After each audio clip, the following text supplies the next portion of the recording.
നമസ്കാരം. മലയാളി വാർത്ത ഫോക്കസിലേക്ക് സ്വാഗതം.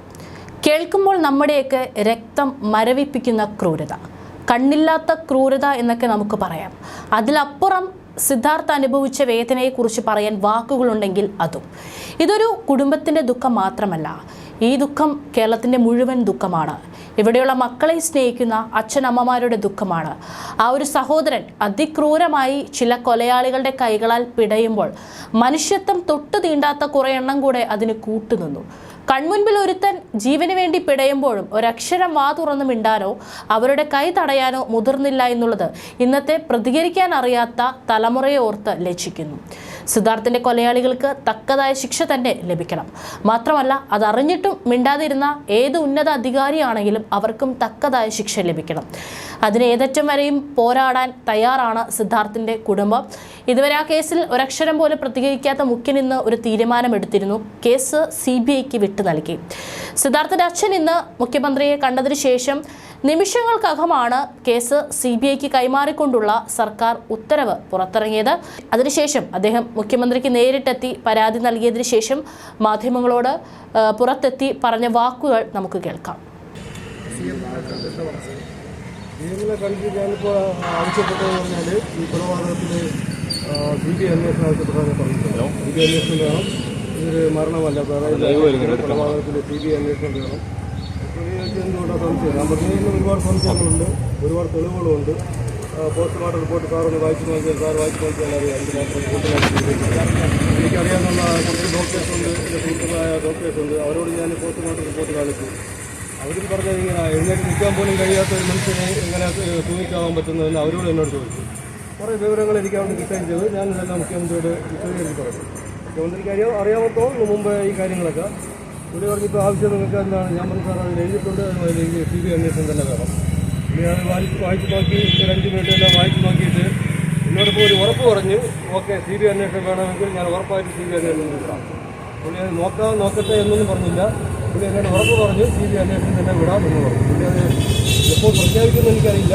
എന്നോട് ഉറപ്പ് പറഞ്ഞു. ഇപ്പോൾ ഉറപ്പ് പറഞ്ഞിട്ടുണ്ട്. ഒരു 5 മിനിറ്റ് അയാൾ പോയിട്ട് ഞാൻ പോയി ഇറങ്ങിയിട്ട് എനിക്ക് ഇപ്പോൾ ജീവിതം അങ്ങനെ പറഞ്ഞപ്പോൾ എനിക്ക് വിശ്വാസമുണ്ട്. ഇനി ചിലപ്പോൾ അദ്ദേഹം പറയുമായിരിക്കും നോക്കട്ടെ, ഞാൻ പഠിക്കട്ടെ എന്നൊക്കെ പറയുമായിരിക്കും. അങ്ങനെയല്ല പറഞ്ഞത്. ഓക്കെ CBI അന്വേഷണം വേണോ, ഞാൻ ഉടനെ നമുക്ക് പരിശോധിക്കാമെന്നല്ല CBI അന്വേഷണം ചെയ്യാം എന്ന് ഉറപ്പ് പറഞ്ഞു. ഇനിയിപ്പോൾ എന്താണെന്ന് അറിയില്ല, ചെയ്യുമോ ഇല്ലെന്നറിയില്ല. പക്ഷേ എന്നോട് നേരിട്ട് ഉറപ്പ് പറഞ്ഞതാ CBI അന്വേഷണം വിടാം, അല്ല നോക്കട്ടെ ചെയ്യട്ടെ എന്നൊന്നും പറഞ്ഞിട്ടില്ല. എന്നോട് മറ്റെന്തെങ്കിലും പറഞ്ഞു ഇല്ല, വേറെ ഒന്നും പറഞ്ഞില്ല. അവന് നേരിട്ട കാര്യങ്ങൾ ഞാൻ അങ്ങോട്ട് പറഞ്ഞതേ ഉള്ളൂ. സിദ്ധാർത്ഥിന് ഇന്ന കാര്യങ്ങളുണ്ടായി. അപ്പോൾ ഇത് പറഞ്ഞു ഓക്കെ ഞാൻ നോക്കട്ടെ, പരിശോധിക്കാം, നോക്കട്ടെ, പേപ്പർ നോക്കി, അത്ര മാത്രമേ നോക്കിയുള്ളൂ. അല്ല അവിടെ ഇതുവരേക്കുള്ള പ്രോഗ്രസ് എന്താണ്, ഏത് അന്വേഷണം എങ്ങനെയായി, അതൊന്നും എന്നോട് ചോദിച്ചില്ല. അത് ഞാൻ വിശദീകരിച്ചുമില്ല, എന്നോട് ചോദിക്കാത്തുണ്ട്. ഇല്ല, അത് ഞാൻ മുഖ്യമന്ത്രിയുടെ അതൊന്നും പറഞ്ഞിട്ടില്ല. അത് മുഖ്യമന്ത്രി ചോദിച്ചിട്ടില്ല. കേസിൻ്റെ വിശദീകരണം ചോദിച്ചില്ല, ഞാനത് പറഞ്ഞില്ല. എൻ്റെ ആവശ്യം ഞാൻ ആദ്യമേ പറഞ്ഞു, സാർ ഒരു CBI അന്വേഷണം വേണം. CBI അന്വേഷണം വേണം. കാരണം അവന് മരിച്ചതല്ല, കൊന്നതാണെന്ന് ഞാൻ തുറന്നു കൊടുത്തു. അതുകൊണ്ട് അതൊന്ന് വായിച്ചു നോക്കിയിട്ട് എന്നോട് ഉറപ്പാണ് പറഞ്ഞത്. അല്ല നോക്കട്ടെ എന്ന് പറഞ്ഞില്ല. ഓക്കെ ഞാൻ CBI അന്വേഷണം വേണമെങ്കിൽ CBI അന്വേഷണം തന്നെ ചെയ്യാം, ഒരു കുഴപ്പമില്ല എന്നോട് പറഞ്ഞു. അതിന് ഇപ്പോൾ ഞാൻ CBI അന്വേഷണം വേണമെന്നാണ് പറഞ്ഞിട്ടുള്ളത്. CBI അന്വേഷണം വരുമ്പോഴേ വേണമെങ്കിൽ ആ ഡീനിൻ്റെയും കാര്യങ്ങളും എല്ലാവരും തുറന്നു പറയും. അത് പോരാത്തതിന് ഇതിൻ്റെ കേസ് അന്വേഷണം ഉദ്യോഗസ്ഥനെതിരെ ഞാൻ ഉദ്യോഗസ്ഥനോട് അവരുടെ ഈ ഡീനിൻ്റെയും അസിസ്റ്റന്റ് വാർഡൻ അവരെല്ലായിടത്തും ഞാൻ പറഞ്ഞു. അവരെക്കുറിച്ചുള്ള ഈ ആരോപണമല്ല, അവരെക്കുറിച്ചുള്ള തെറ്റ് അവരെന്താണായാലും മറച്ചു വെച്ചത്. അവരെ പ്രതി ചേർക്കണം, അവർ കൊലക്കുറ്റത്തിന് പ്രതി ചേർക്കണം എന്ന് തന്നെയാണ് ഞാൻ പറഞ്ഞിട്ടുള്ളത്. അതിനുള്ള വ്യക്തമായ തെളിവ് എൻ്റെ കയ്യിലുണ്ട്. അവർക്ക് കിട്ടിയ സുഹൃത്തുക്കളെന്നുള്ള തെളിവുണ്ട്, പിന്നെ ബാക്കി എല്ലാ തെളിവുമുണ്ട് അവർക്കെതിരായി. പിന്നെ ഇന്ന് ആൻറ്റി റാഗിംഗ് സ്ക്വാഡിൻ്റെ ഒരു റിപ്പോർട്ട് ഞാൻ നിങ്ങളെ കണ്ടെന്ന് വിചാരിക്കുന്നു. ആ റിപ്പോർട്ടിൽ വളരെ വ്യക്തമായി പറയുന്നുണ്ട്.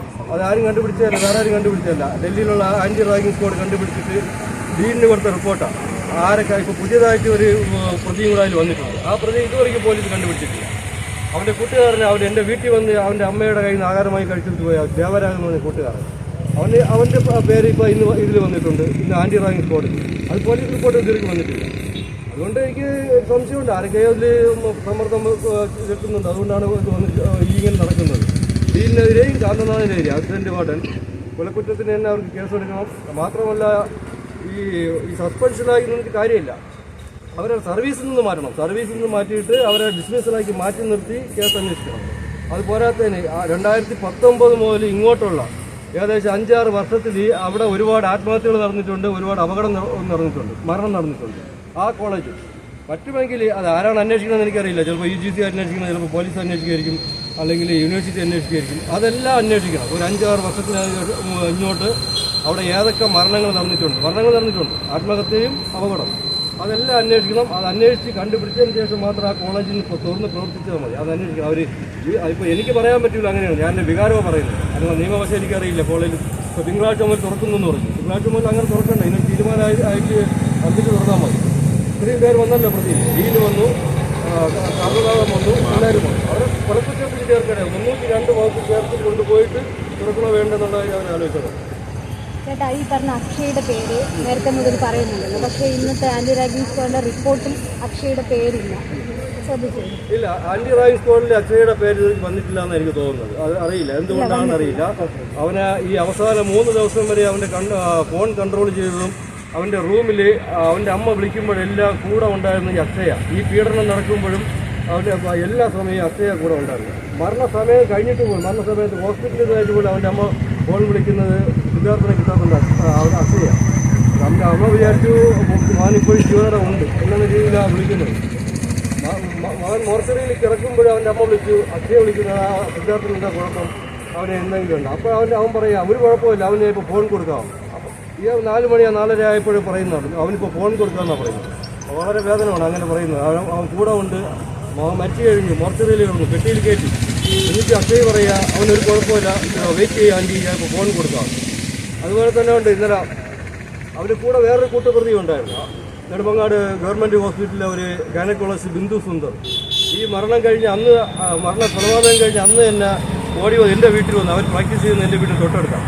അവർ ഓടി വന്ന് വീട്ടിൽ വന്ന് പറയുക, അത് എൻ്റെ മകനാണ് വാതിൽ ചവിട്ടി തുറന്നത്, അവൻ തൂങ്ങി നിൽക്കുന്നത് കണ്ടിട്ട് എൻ്റെ മകൻ വാതിൽ ചവിട്ടി തുറന്ന് അവൻ്റെ കാല് മുറിഞ്ഞിട്ടുണ്ട്, കാലിലെന്തോ ഉൾക്കൊണ്ടെന്ന് പറഞ്ഞിട്ട് അത് അവന് എവിടെ വേണമെങ്കിൽ ഒന്ന് പറയാമെന്ന് പറഞ്ഞിട്ടുണ്ട്. ഒരു 2 ദിവസം കഴിഞ്ഞിട്ട് അവർ നേരെ അവർ തലതിരിഞ്ഞു. അവർ പറഞ്ഞ് പിന്നെ അവിടെ നിന്ന് അറിഞ്ഞത് ഒരു നോർത്ത് ഇന്ത്യക്കാർ കുട്ടികളാണ് ചവിട്ടി പൊളിച്ചത്. അപ്പോൾ നമുക്കും സ്വാഭാവികമായിട്ട് നാട്ടുകാർക്കും ഒരു സംശയം ഉണ്ടായി. ബിന്ദു സുന്ദറിൻ്റെ മകൻ റോഹനും ഇതിൽ പങ്കുണ്ട്, ഈ മരണത്തിൽ കൊലപാതകത്തിൽ പങ്കുണ്ട്. ഞാനത് എവിടെ വേണമെങ്കിലും പറയാൻ ഞാൻ എഴുതി കൊടുക്കാൻ തയ്യാറാണ്. വെറുതെ ഞാൻ ഒരു കാര്യം ഇതുവരെയ്ക്ക് ആരോപിച്ചിട്ടില്ല.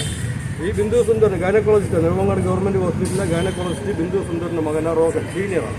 അവന് ഇതിൽ വ്യക്തമായി പങ്കുണ്ട്. അവർ ചവിട്ടി പറഞ്ഞിട്ടുണ്ടെങ്കിൽ പിന്നെ അവരെന്തുകൊണ്ട് ബാക്ക് തിരിഞ്ഞു പുറംതിരിഞ്ഞു, അല്ലെങ്കിൽ ഡയറക്റ്റ് അല്ലെങ്കിൽ ഇൻഡയറക്റ്റ് ആയിട്ട് അവന് ഈ റോഹൻ നല്ല രീതിയിൽ പങ്കുണ്ട്. അക്ഷയ്ക്ക് പങ്കുണ്ട്. അക്ഷയുടെ മകൻ, അക്ഷയുടെ അച്ഛൻ അവിടെ നല്ലൊരു പ്ലാനറാ, ഒരു നല്ല രാഷ്ട്രീയക്കാരനോ. അതുകൊണ്ടായിരിക്കും ഈ അക്ഷയെ തൊടാതെ വെച്ചിരിക്കുന്നത്. എനിക്കറിയില്ല എന്താണെന്ന്. നിങ്ങൾ കണ്ടുപിടിച്ച് കഴിഞ്ഞാൽ അത്രയും നല്ലത്. ഞാനത് പോലീസിനോടും പറയുന്നുണ്ട്. ഇത്രയും സംശയങ്ങളെല്ലാം ഉള്ളത് കൊണ്ടാണ് ഞാൻ ഈ CBIക്ക് അന്വേഷണം ബഹുമാനപ്പെട്ട മുഖ്യമന്ത്രിക്ക് ഞാൻ കൊടുത്തത്. അദ്ദേഹം അത് ഉറപ്പ് തന്നത്. അതുകൊണ്ടാണ് ഞാൻ അതിൽ കുറച്ച് തൃപ്തനുമാണ് അദ്ദേഹം പറഞ്ഞത്. അല്ല, അതറിയില്ല, ഏത് നേതാവാണെന്ന് എനിക്കറിയില്ല. അക്ഷയുടെ അച്ഛൻ ഒരു നേതാവാണെന്ന് എനിക്കറിയാം. അത് കോൺഗ്രസുകളൊക്കെ പ്ലാന്ററാണെന്ന് എനിക്കറിയാം. അവിടെ വലിയൊരു പ്ലാന്റർ. ഈ 2 മാത്രമേ എനിക്കറിയാം. അവർ കണ്ടുപിടിക്കട്ടെ. ഇതുവരെയും അവിടെ ആരോ അതൊക്കെയോ പ്രമുഖ നേതാക്കളെ സംരക്ഷിച്ചുകൊണ്ടിരിക്കുന്നു. പേപ്പറിലും കണ്ടു, പത്രത്തിലും കണ്ടു, നല്ല പ്രമുഖരായ നേതാക്കൾ സംരക്ഷിച്ചുകൊണ്ടിരിക്കുന്നു. അതും എനിക്ക് വിഷയമില്ല, അത് സംരക്ഷിക്കട്ടെ. പക്ഷേ പ്രതിപട്ടികയിൽ കൊണ്ടുവരണം. ഈ 302 വകുപ്പിട്ടിയിൽ പ്രതിപട്ടികയിലും അക്ഷയെ കൊണ്ടുവന്നേ പറ്റുള്ളൂ. അതിന് വേറെ ഏതൊരു കോംപ്രമൈസും. ഈ മർദ്ദിക്കുന്നത് കണ്ടു എന്നുള്ളൊരു മൊഴി അക്ഷയ് പോലീസിന് കൊടുത്തു എന്ന് പറയും. ഈ കേസിലൊരു പ്രധാന സാക്ഷിയായിട്ടല്ലേ അക്ഷയ് മാറുക? ഇല്ല, പ്രധാന സാക്ഷിയാവേണ്ട കാര്യമില്ല. അക്ഷയ് സാക്ഷിയല്ല. മർദ്ദിക്കുന്ന പ്രതി എന്ന് പറഞ്ഞാൽ അതിപ്പോൾ വളച്ചൊടിച്ച് കൊണ്ടുവരിക, വേണമെങ്കിൽ അവനൊരു മാപ്പസാക്ഷിയാക്കാൻ കൊണ്ടുവരിക, അല്ലെങ്കിൽ സാക്ഷിയാക്കുക, ആ രീതിയിലാണ് കൊണ്ടുവരുന്നത്. അതല്ല ചെയ്യേണ്ട. അക്ഷയെ 302 വകുപ്പ് പ്രകാരം കൊലക്കുറ്റത്തിന് കേസ് എടുത്തതിന് അക്ഷയ ഇതിലോട്ട് കൊണ്ടുപോകണം. അപ്പോൾ അക്ഷയെ സൗജന്യത്തിൽ ഇങ്ങനെ കണ്ടെന്ന് പറയണ്ട, അല്ലെങ്കിൽ ഒരു റിപ്പോർട്ട് കൊടുക്കണ്ട, ശരി മാപ്പസാക്ഷിയാക്കുക, അല്ലെങ്കിൽ സാക്ഷിയാക്കുക. അക്ഷയ സാക്ഷിയല്ല, അക്ഷയ പ്രതിയാണ്. 100% അക്ഷയ പ്രതിയാണ്. എനിക്ക് നല്ല ഉറപ്പുണ്ട്.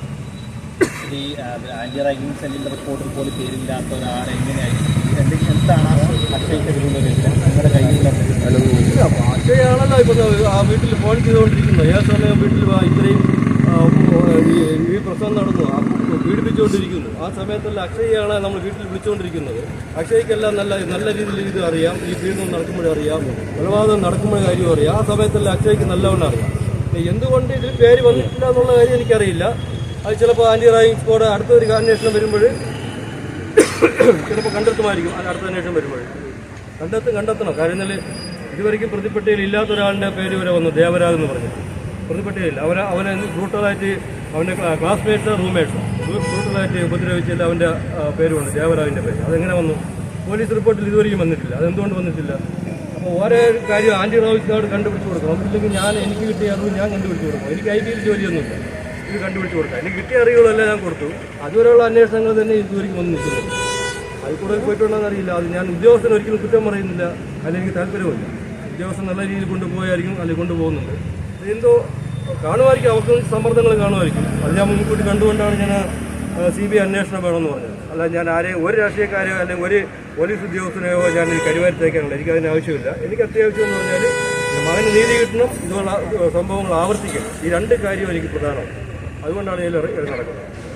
എനിക്ക് വേണ്ടിയിട്ട് എൻ്റെ മകന് വേണ്ടിയിട്ട് ഞാൻ നിൽക്കില്ല. കാരണം എനിക്ക് സമരം ചെയ്യണമെന്നുണ്ടെങ്കിൽ ഇത് കഴിഞ്ഞിട്ട് മുഖ്യമന്ത്രി ഒരു ഉറപ്പ് തന്നു. മുഖ്യമന്ത്രി ഉറപ്പ് തന്നിട്ട് അത് പാലിക്കാൻ പറ്റിയില്ല എന്നുണ്ടെങ്കിൽ അവർ കിടക്കുന്ന സമരമല്ല, അതിന് ഞാൻ തന്നെ എൻ്റെ കുടുംബത്തിനെ കൊണ്ട് 3 പേരായിട്ട് ഇവിടെ കിടക്കും. ഞാൻ മുമ്പേ പറഞ്ഞിട്ടുണ്ട്, ഞാൻ തന്നെ വന്ന് കിടക്കും. ഞാൻ ആരോടും ആരെ അഭിപ്രായങ്ങൾ ചോദിക്കില്ല, ആരെ സഹായം ചോദിക്കില്ല. സഹായിക്കണേ സഹായിച്ചോട്ടെ. ദയവായി അവരോട് മതിയാക്കാൻ. അവർ ബോഡി ഭയങ്കര വീക്കാണ്. ഒരു സ്ത്രീയുണ്ട്, പാവം. ഞാൻ ചെയ്യുന്ന പാവം എൻ്റെ മകന് വേണ്ടിയിട്ട് അവരെ കിടത്തുന്നത്. അവർ മുഖ്യമന്ത്രി ഉറപ്പ് തന്നു. അവർ സമരം ഏകദേശം വിജയിച്ചു. എൻ്റെ വിശ്വാസമാണ്, അവർ സമരം ഏകദേശം വിജയിച്ചു. മുഖ്യമന്ത്രി ഉറപ്പ് തന്നു. അതുകൊണ്ട് അവരോട് പറയുക, സമരം അവസാനിപ്പിക്കണം. ഇനി CBI അന്വേഷണം മുഖ്യമന്ത്രിയുടെ ഭാഗത്തുനിന്ന് ഇല്ല എന്നുണ്ടെങ്കിൽ സമരം ചെയ്യണമെങ്കിൽ വേറെ ആ രീതിയിലോട്ട് പോകണ്ട. ഞാനും എൻ്റെ കുടുംബം തന്നെ വന്ന് സമരം ചെയ്യും. ചിലപ്പോൾ അത് ഇവിടെ ആയിരിക്കില്ല, അത് എവിടെ ആണെന്ന് എനിക്കറിയില്ല. അവിടെ പോയിട്ട് ഞാൻ കിടക്കും. എൻ്റെ കുടുംബം ചെന്ന് കിടക്കും. ഞാൻ വേറെ ആ രീതിയിലോട്ട് വലിച്ചഴിക്കില്ല. ഒരു മിനിറ്റ്.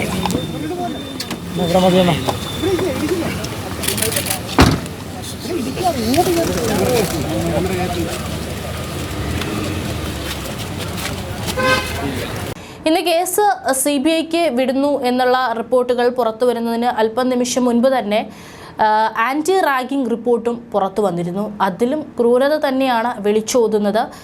ഏതായാലും ഇപ്പോൾ കേസ് CBI ഏറ്റെടുത്ത സ്ഥിതിയിൽ സിദ്ധാർത്ഥിൻ്റെ കുടുംബം ഇപ്പോൾ തൽക്കാല ആശ്വാസം ലഭിച്ചിരിക്കുകയാണ്. നല്ല രീതിയിൽ സർക്കാരിൻ്റെ ഭാഗത്തു നിന്നുണ്ടായിട്ടുള്ള ഈ തീരുമാനം നല്ല രീതിയിൽ ഒരു ആശ്വാസമാണ് തങ്ങൾക്ക് നൽകുന്നതെന്നും സിദ്ധാർത്ഥിൻ്റെ അച്ഛൻ പ്രതികരിച്ചിട്ടുണ്ടായിരുന്നു.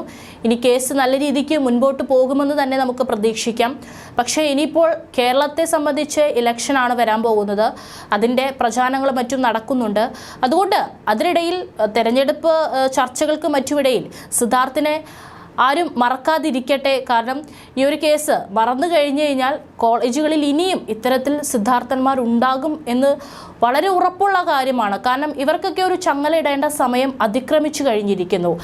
ഈ ഒരു വിദ്യാർത്ഥിയുടെ മരണം എത്രത്തോളം കേരളക്കരയെ ഞെട്ടിച്ചു എന്നുള്ളത് എല്ലാവർക്കും അറിയാവുന്ന കാര്യമാണ്. ഏതായാലും CBI ഇപ്പോൾ കേസ് ഏറ്റെടുത്തിരിക്കുകയാണ്. നല്ല രീതിയിൽ തന്നെ കേസ് അന്വേഷണം മുൻപോട്ട് പോകട്ടെ. ഇതിൽ പ്രതികളായിട്ടുള്ള അല്ലെങ്കിൽ ഈ ഒരു കൊലയ്ക്ക് കൂട്ടുനിന്നിട്ടുള്ള അല്ലെങ്കിൽ സിദ്ധാർത്ഥിൻ്റെ മരണം ആത്മഹത്യയാണോ എന്നുള്ളതൊന്നും ഇപ്പോഴും പലതരത്തിലുള്ള സംശയങ്ങളും ഉയരുന്നുണ്ട്. അതെല്ലാം തന്നെ പുറത്തറിയട്ടെ. ഇപ്പോഴും ചോദ്യത്തിന് ഉത്തരം കിട്ടാത്ത പല ചോദ്യങ്ങളുമുണ്ട്. അതിനെല്ലാം ഉത്തരം ലഭിക്കട്ടെ. CBI അന്വേഷണം വരുന്നതോടുകൂടി അതിനെല്ലാം ഉത്തരം ലഭിക്കുമെന്ന് തന്നെ നമുക്കും പ്രതീക്ഷിക്കാം.